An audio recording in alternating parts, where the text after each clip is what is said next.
Assalamualaikum warahmatullahi wabarakatuh. Selamat malam, salam sejahtera bagi kita semuanya.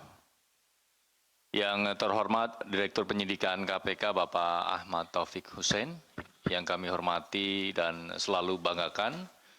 Kawan-kawan jurnalis yang selalu setia membersamai dan mendukung KPK, tidak kenal lelah, tidak kenal waktu. Baik, pada kesempatan kali ini, Jumat 3 Juli 2026, kami akan menyampaikan secara lengkap terkait dengan peristiwa tertangkap tangan di wilayah Sumatera Utara, tepatnya di Kabupaten Langkat, terkait dengan dugaan suap proyek.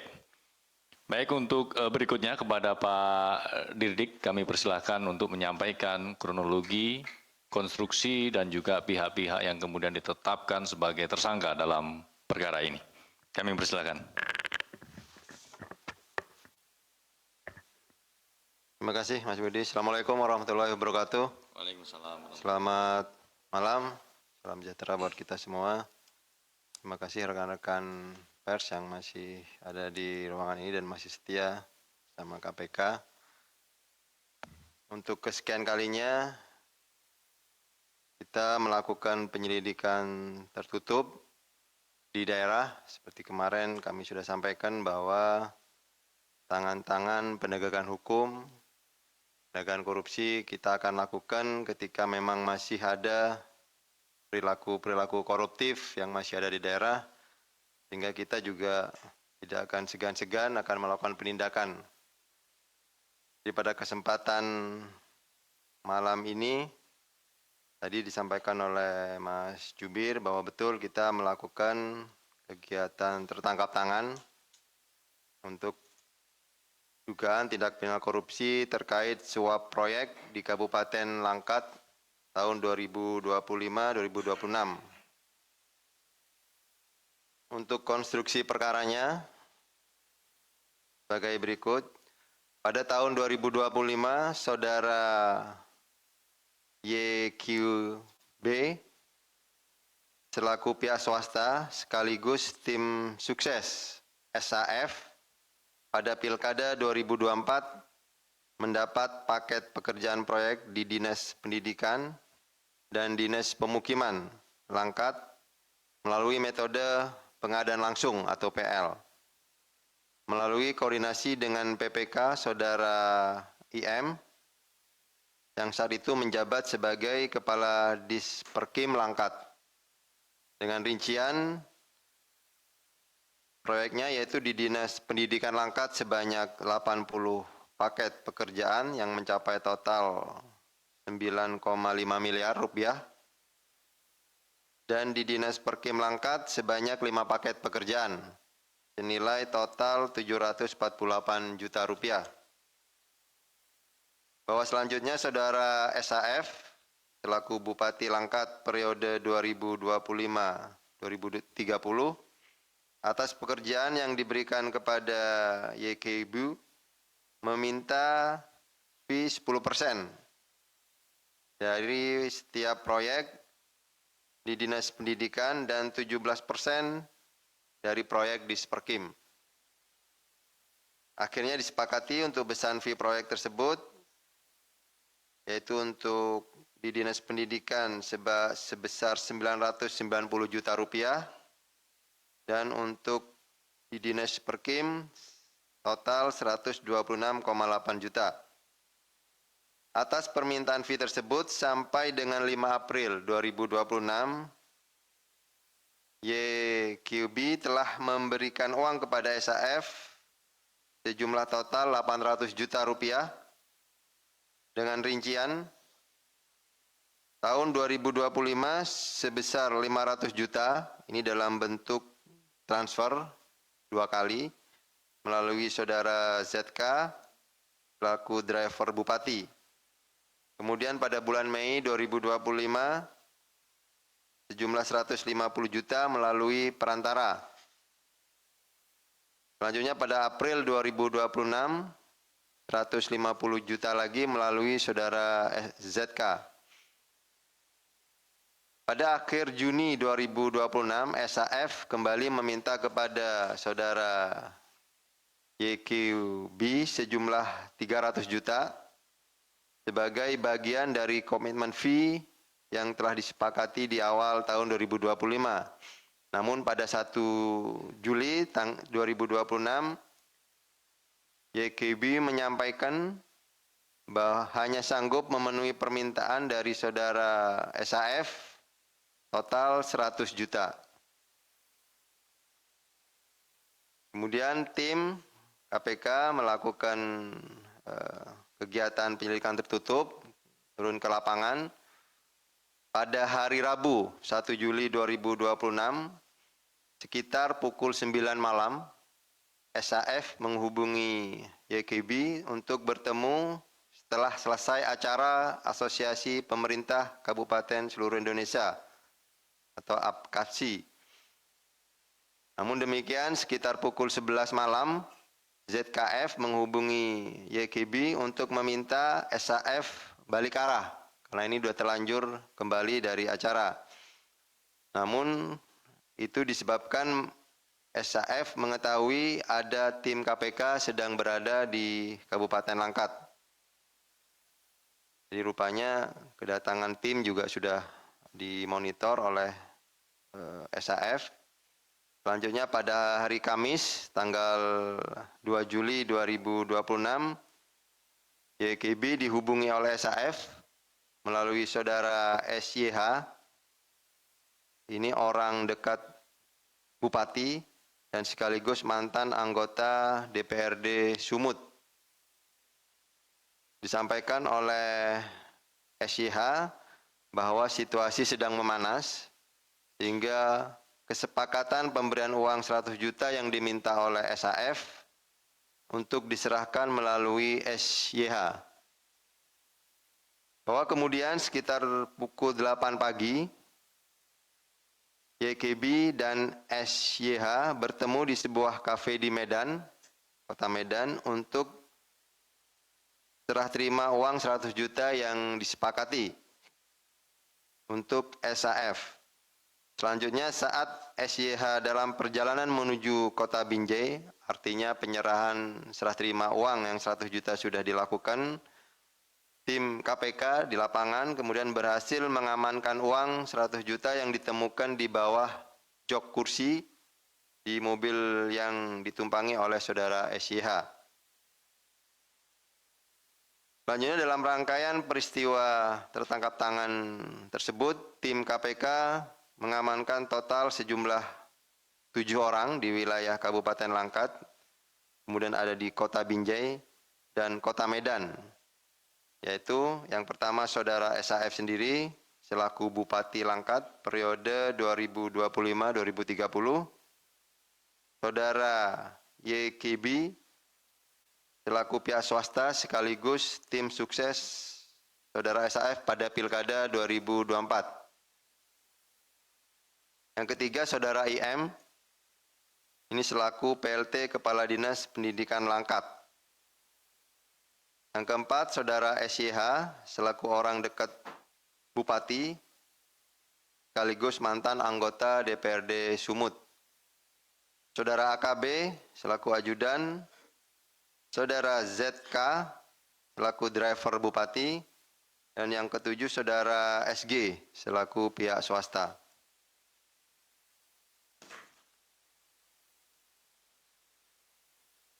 Selain itu, tim KPK juga turut mengamankan sejumlah barang bukti, yaitu berupa uang tunai sebesar 100 juta yang diamankan dari mobil saudara SYH setelah tadi ada penyerahan. Kemudian yang kedua, barang bukti berikutnya, uang tunai dalam bentuk valuta asing. Kalau di total senilai 1,22 miliar. Ini ada rinciannya, yaitu SGD sebesar 66.950,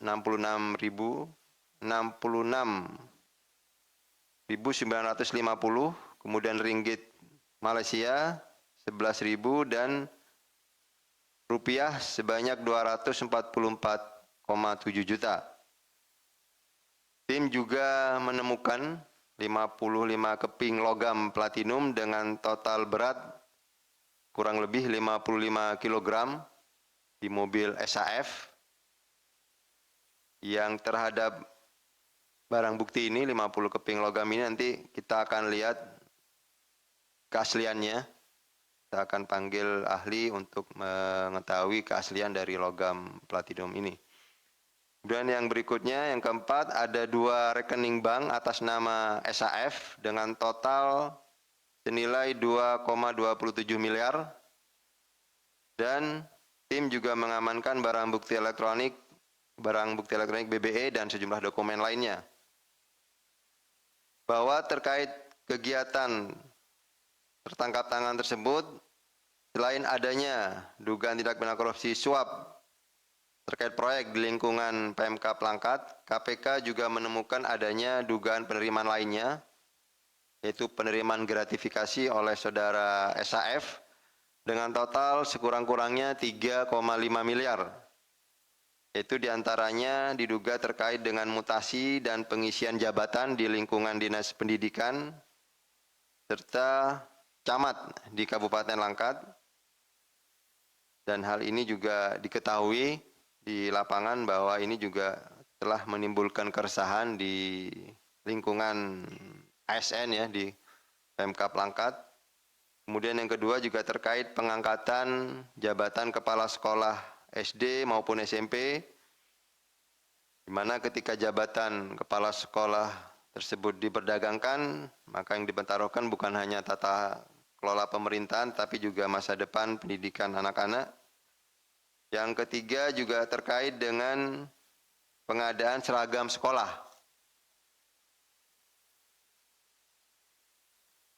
Selanjutnya untuk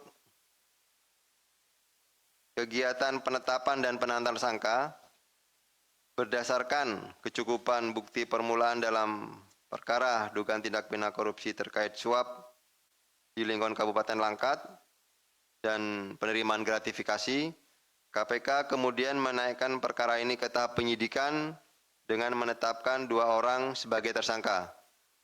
Yang pertama, saudara SAF selaku Bupati Langkat periode tahun 2025-2030.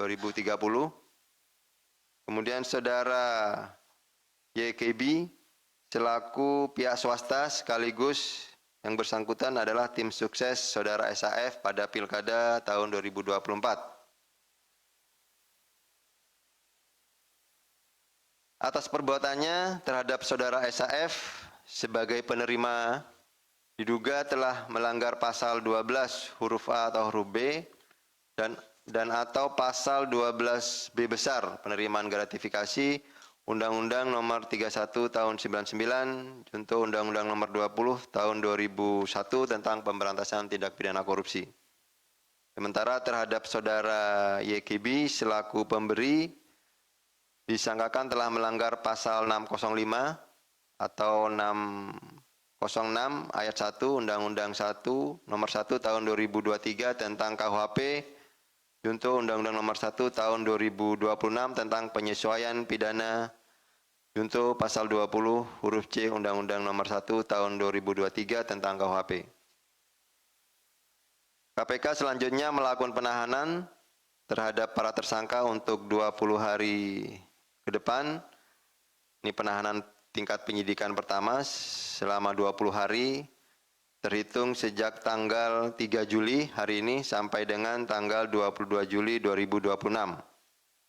Untuk penahanan, tempat penahanan saudara SAF dilakukan penahanan di Rumah Tahanan Negara Rutan Cabang Gedung Merah Putih KPK, sedangkan terhadap saudara YKB dilakukan penahanan di Rutan Polda Sumatera Utara. Jadi kita penitipan penahanan di Medan. Bahwa dalam kesempatan ini KPK juga menyampaikan apresiasi dan terima kasih pada seluruh pihak yang telah mendukung dan berkontribusi untuk kegiatan penyelidikan tertutup hingga kemudian ada peristiwa tertangkap tangan yang dilakukan oleh tim KPK, khususnya kepada Polri yang dari awal sudah melakukan bantuan pengamanan dan peminjaman tempat sekaligus untuk tempat penahanan tersangka yang sementara kita titipkan di rutan Polda Sumut. Demikian kami sampaikan untuk konstruksi perkara dan kronologis peristiwa kegiatan penyelidikan tertutup yang dilakukan oleh tim KPK. Selanjutnya mungkin ada pesan-pesan nanti yang akan disampaikan oleh Mas Jubir. Mas Budi, silakan. Terima kasih dari saya. Assalamualaikum warahmatullahi wabarakatuh. Waalaikumsalam. Terima kasih Pak Dirdik yang telah menyampaikan secara lengkap bagaimana konstruksi perkara kegiatan penyelidikan tertutup yang KPK lakukan di wilayah Sumatera Utara. Kemudian terkait dengan kronologi peristiwanya dan tentunya pihak-pihak yang kemudian ditetapkan sebagai tersangka, yaitu Saudara SAF selaku Bupati Langkat dan juga Saudara YQB ya, selaku pihak swasta atau dalam perkara ini selaku pihak pemberi. Dari peristiwa tertangkap tangan ini, tentu ini menjadi sesuatu yang ironis karena terjadi di sela-sela acara forum APKASI yang saat ini sedang berlangsung di Sumatera Utara, di mana APKASI sebagai wadah pemerintah daerah yang membahas upaya peningkatan kapasitas penyelenggaraan pemerintahan yang inovatif, efektif, dan berorientasi pada kepentingan masyarakat, namun justru dicederai dengan adanya peristiwa tertangkap tangan ini. Selain itu, perkara ini juga menambah deretan penindakan di Kabupaten Langkat untuk kali kedua. Sebelumnya terjadi pada tahun 2022, di mana mantan Bupati Langkat terbit rencana perangin-angin diputus bersalah atas pengaturan proyek pekerjaan di Dinas PUPR dan juga di Dinas Pendidikan Kabupaten Langkat. Ironisnya, Saudara SAF merupakan wakil bupati saat itu, kemudian menjadi PLT Bupati dan terpilih menjadi Bupati periode 2025-2030. Sehingga peristiwa tertangkap tangan kali ini seolah menjadi praktik korupsi yang back to back, bahkan seperti regenerasi pelaku korupsi di Kabupaten Langkat. Oleh karena itu KPK mengingatkan agar wakil bupati yang nantinya meneruskan kepemimpinan di Kabupaten Langkat untuk bisa menjaga amanah rakyat. Jangan sampai kepercayaan publik kembali dikhianati oleh praktik-praktik korupsi yang masih terus berulang. Terjeratnya kembali Bupati Langkat ini juga menjadi peringatan keras bagi jajaran pemerintah daerah. Sinyal tersebut terpotret dari instrumen pencegahan korupsi di dalam MCSP melalui fungsi koordinasi dan supervisi KPK, di mana dalam dashboard MCSP terlihat skornya turun tajam dari skor 84 tahun 2024 menjadi berada pada skor 61 pada tahun 2025. Pun hasil SPI, Survei Penilaian Integritas Kabupaten Langkat juga menyisakan tinta merah, nilainya hanya naik tipis dari 66,3 pada tahun 2024 menjadi 69,95 di tahun 2025. Di mana skor itu tentunya masih menempatkan Kabupaten Langkat berada pada kategori rentan. Untuk itu KPK kembali mengajak seluruh pemerintah daerah menjadikan perkara ini sebagai pembelajaran demi mencapai tujuan pemerintahan yang bersih, transparan, dan mampu menjaga setiap rupiah uang rakyat. Baik, rekan-rekan jurnalis, sebelum kita membuka sesi tanya-jawab terkait dengan perkara ini, kita akan menunjukkan barang bukti yang diamankan dalam peristiwa tertangkap tangan ini.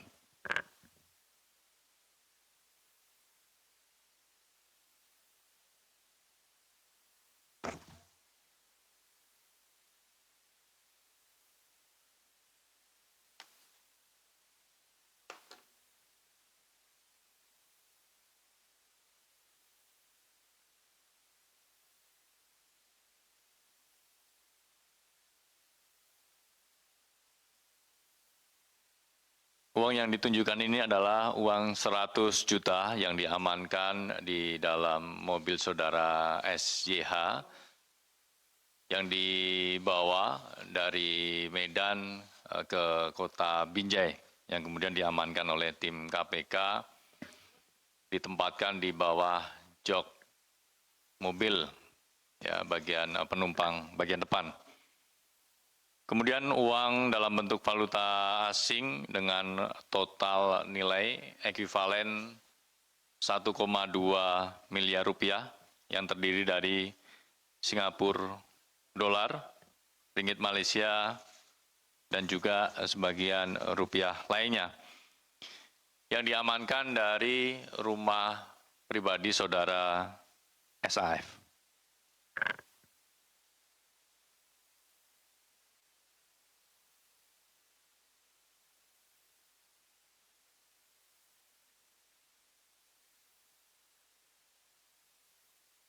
Cukup, teman-teman?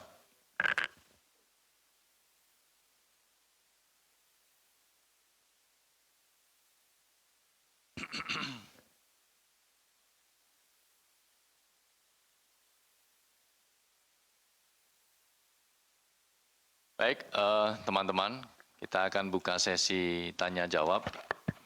Khusus perkara ini, sesi 1, silakan. Seperti yang sudah sangat jelas, lengkap, dipahami.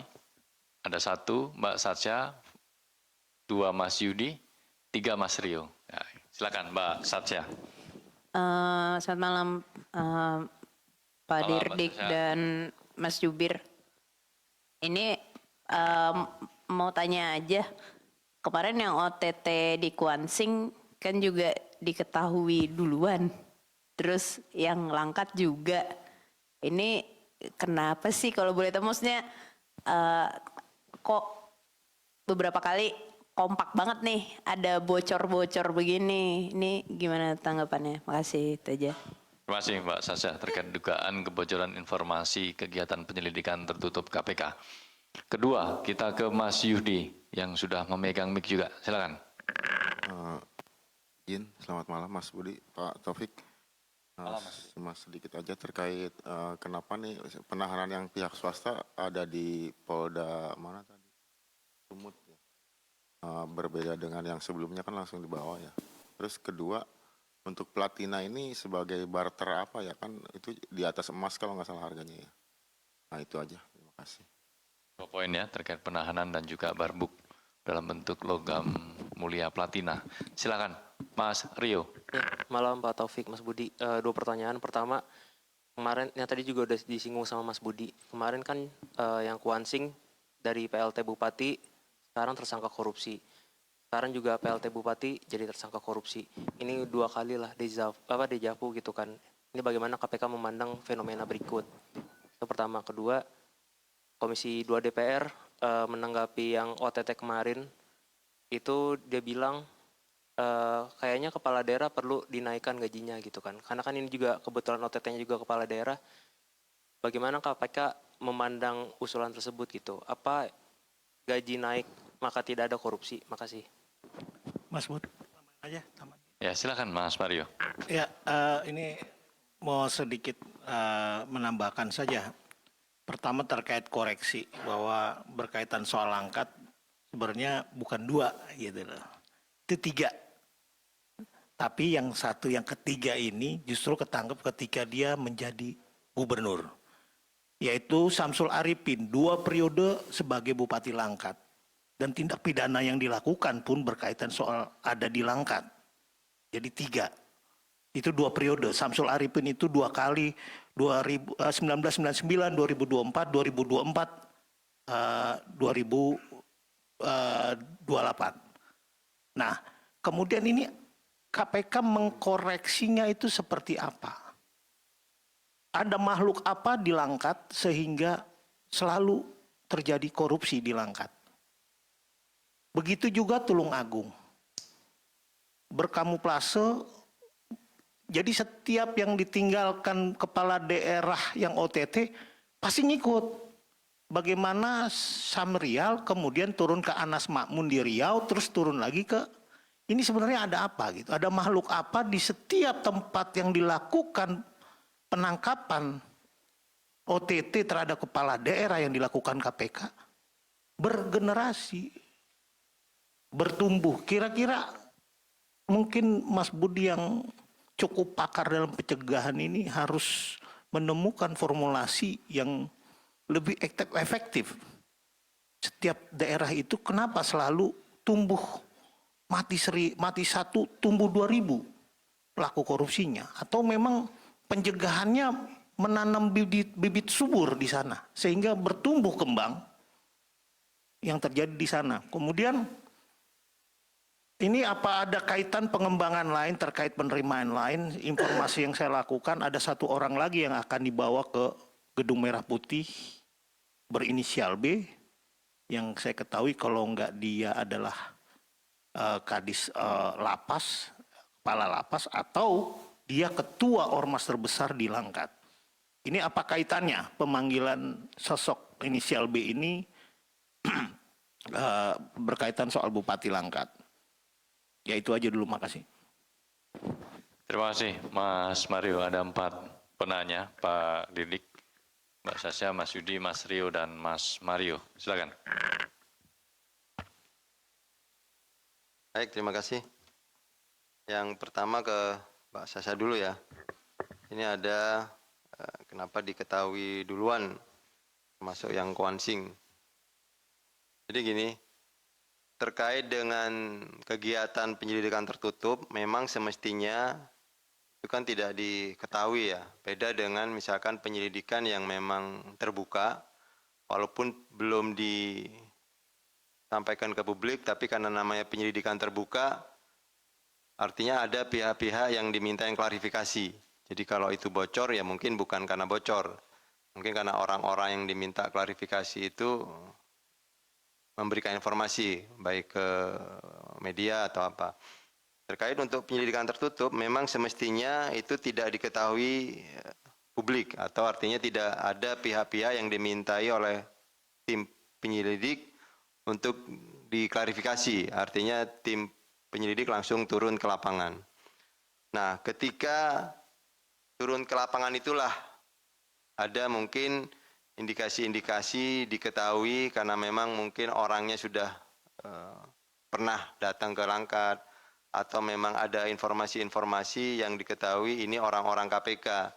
Jadi itu masih perlu dilakukan pendalaman-pendalaman lagi oleh tim KPK.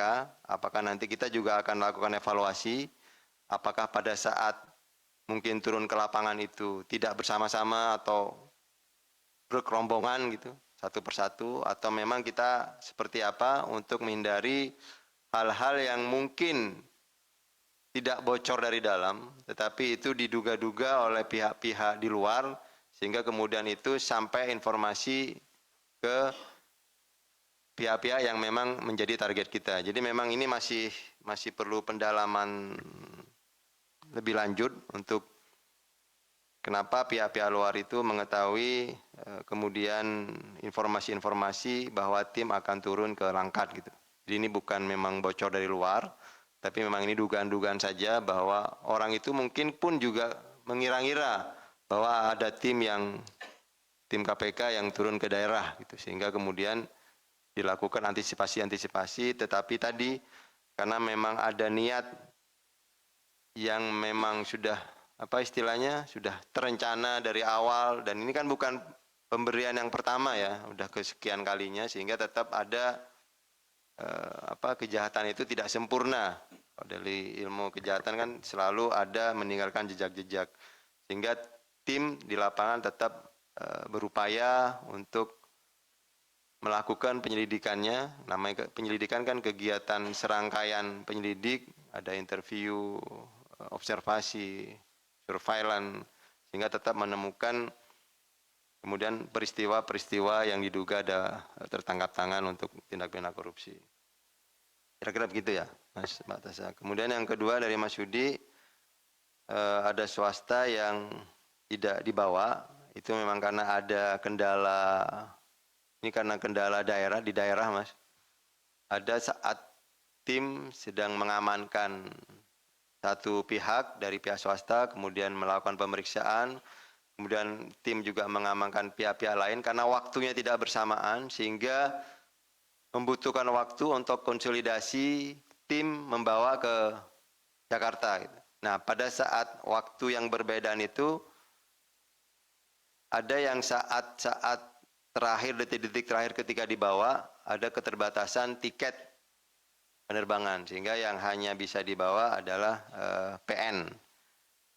Karena ada keterbatasan nih di daerah untuk tiket ke Jakartanya. Kalau ke Jakarta ke Medan kayaknya tidak ada masalah. Tuh. Tapi dari daerah ke Jakartanya kayaknya sudah full. Ya, itu sedang dievaluasi juga kemarin dari tim untuk kemudian hal-hal kegiatan-kegiatan yang mungkin akan ada lagi di daerah seperti ini, itu juga jadi evaluasi nanti seperti apa. Tapi kami pastikan bahwa pelaksanaan kegiatan penahanan dan kegiatan-kegiatan penyidikan berikutnya itu tidak terhalang oleh itu.